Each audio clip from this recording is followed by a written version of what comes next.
Bienvenue à tous sur ma chaîne YouTube.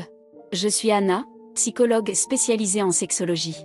Aujourd'hui, nous allons aborder un sujet fascinant, la masturbation en présence d'un partenaire.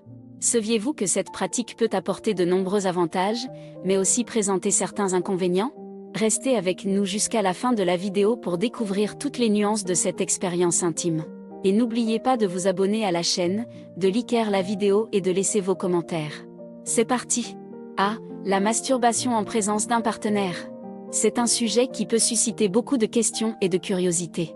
Après tout, il s'agit de combiner deux plaisirs, celui de la masturbation et celui de partager une intimité avec un partenaire. Mais quels sont les avantages et les inconvénients de cette pratique?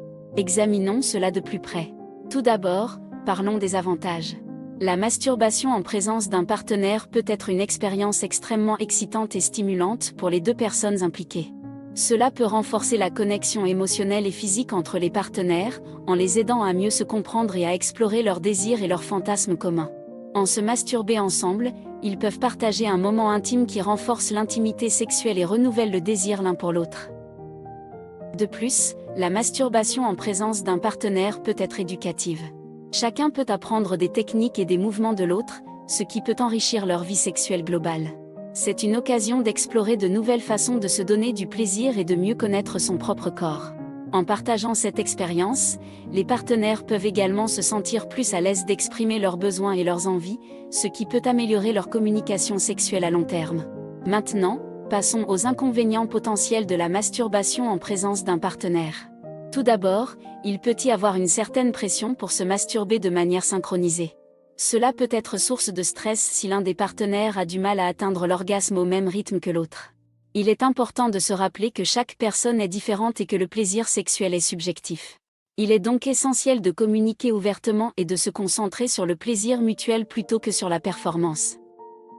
De plus, certaines personnes peuvent se sentir gênées ou mal à l'aise en se masturbant en présence d'un partenaire.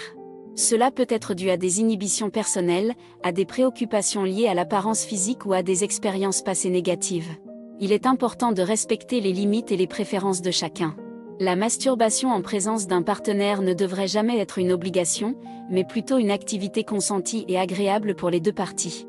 Enfin, il est crucial de prendre en compte le contexte et l'environnement dans lequel se déroule la masturbation en présence d'un partenaire.